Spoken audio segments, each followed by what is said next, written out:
歡迎大家返到嚟第2集嘅 Kowlow Pool Trek。今集呢，我哋請到特別嘉賓 Jeremy 呢，同我哋分享一下行山嘅 feeling。我飲過行山緊。When I was hiking, it was the best experience ever.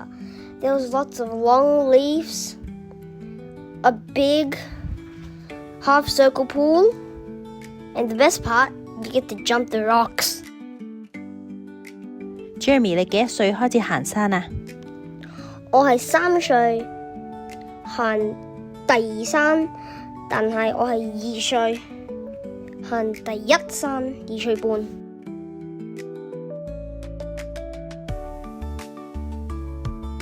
今次行呢條 track， 你覺得容唔容易行啊？喺上面第一個 level 都係幾好行，幾易。我哋落到去大山，好斜，啲級好上，就都係好難啲。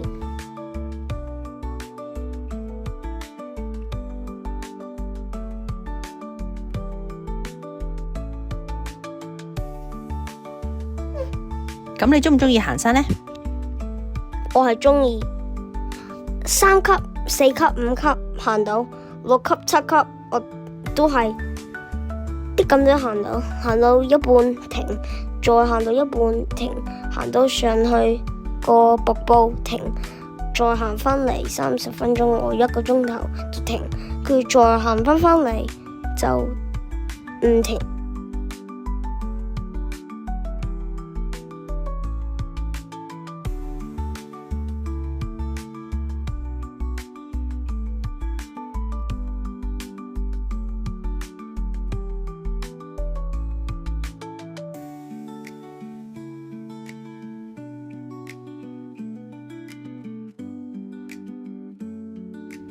咁你行山嘅時候呢，遇到啲好高嘅石呢，你會點啊？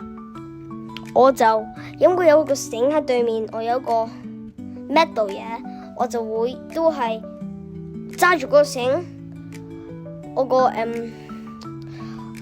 back 就去後，跟住就掹上去，再掹，陰過我去唔到。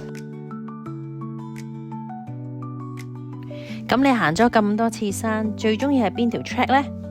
我最鍾意最難嗰個，我最鍾意就係 mermaid， 因為你有得跳入水，最後因為有個細水池。我最鍾意嗰個就都係喺 Kowlow Pool， 因為點解？因為有一個 pool。你有得游水，先可以係咁游，跟住有一個嗰啲山，嗰啲 mount， 嗰啲 waterfall， 跟住你可以喺嗰度坐，擺你啲腳下邊啲水去，就好正。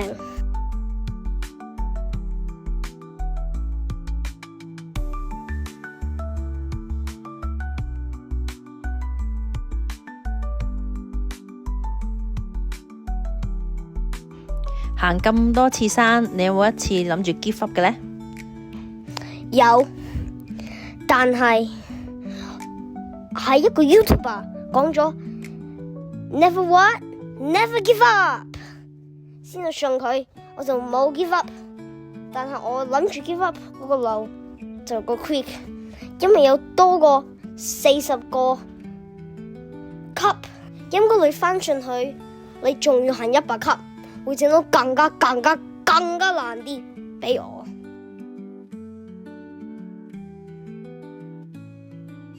咁最後你有冇行晒呢？我有，我信，跟住我信，我最後就一定會行晒。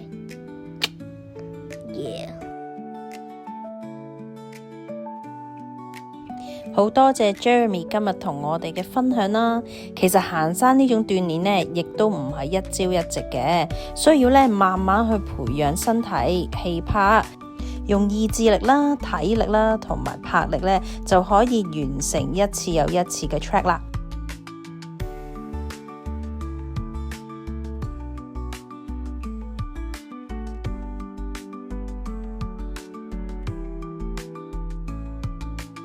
說時遲那時快，我哋已經到達咗目的地卡拉鋪啦。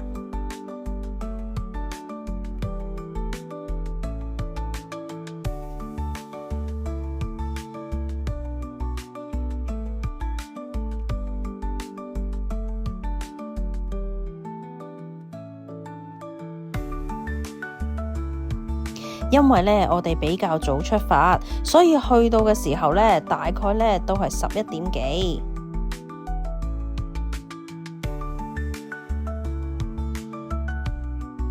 人呢唔算太多，除咗我哋之外呢，仲有另外一個家庭呢，就喺度玩水啦。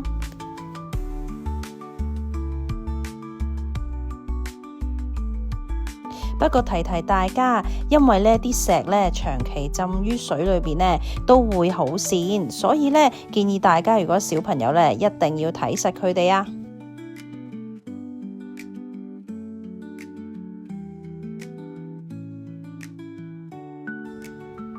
頭先 Jeremy 都講過啦，如果大家呢唔中意游水呢，亦都可以除下鞋落去呢浸下嗰啲水，好舒服噶。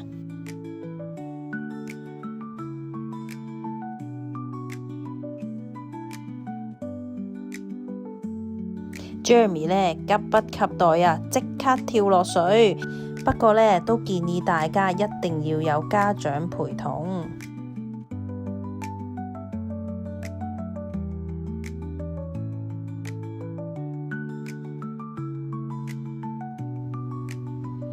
水呢其實好清澈嘅，因為呢喺上面呢影落去呢，你都可以見到呢下邊嗰個石頭。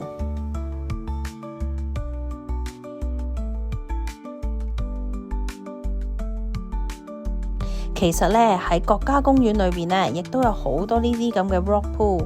好似上次呢，我哋去皇家國家公園嘅另外一邊呢，就有幾個天然嘅 rock pool，都好值得大家去。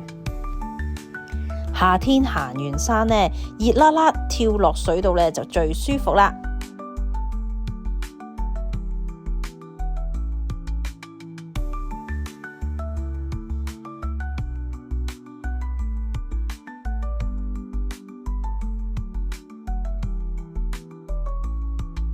時間越嚟越晏呢，亦都越多人嚟呢同我哋一齊游水啊！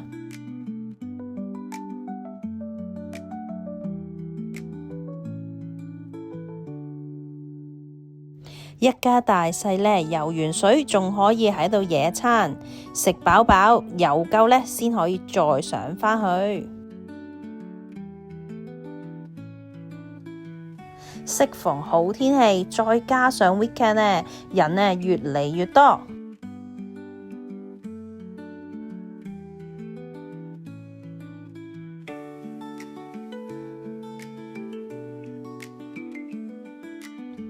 今年嘅夏天呢比較早熱，大概呢11月呢已經開始有炎熱嘅天氣啦，所以我哋估計呢今年嘅冬天呢亦都好快會嚟。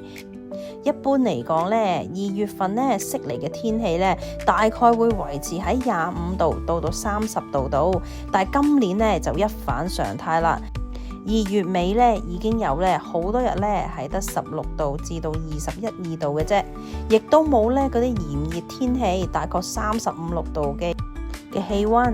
所以呢，大家呢適逢好天氣，又有足夠嘅熱量呢，一於呢就去行山去 rock pool 游水。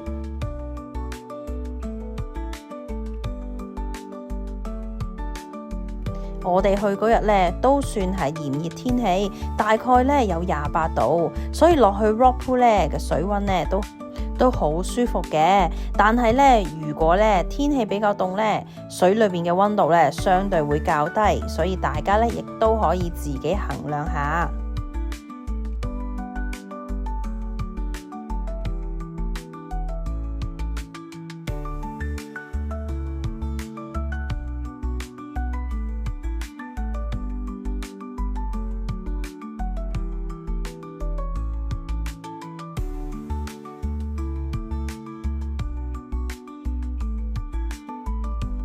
今次我哋去呢個 rock pool 咧，附近咧係冇更衣室咧，或者咧洗手間係俾大家換衫嘅，所以咧見到好多人咧都已經着住泳衣喺裏邊啦，一嚟咧除咗件 T 恤咧就可以跳落水啦。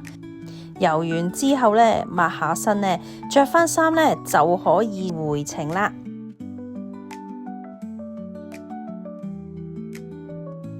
一般嚟講咧，我哋回程咧都會預多少少時間嘅，因為當你咧玩完水，已經行咗一日山嘅時候咧，當然身體就會攰啲啦。上山嘅時候咧，可能會更加吃力。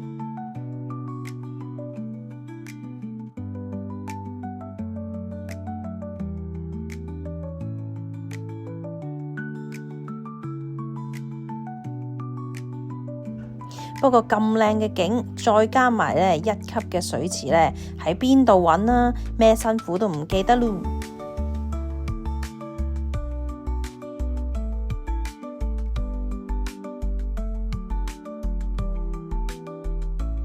小朋友咧就好簡單，玩下咧，跑下、游下水，已經好開心啦。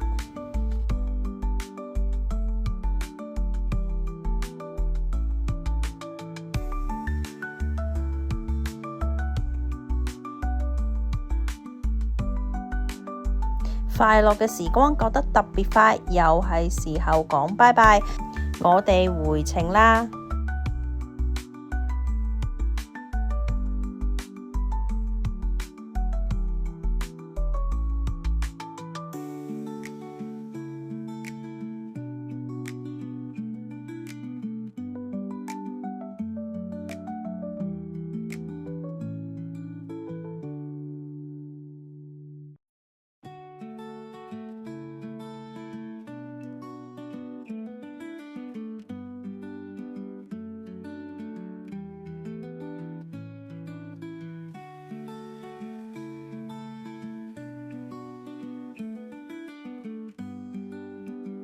下次再同大家一齊分享下行山日誌啦〜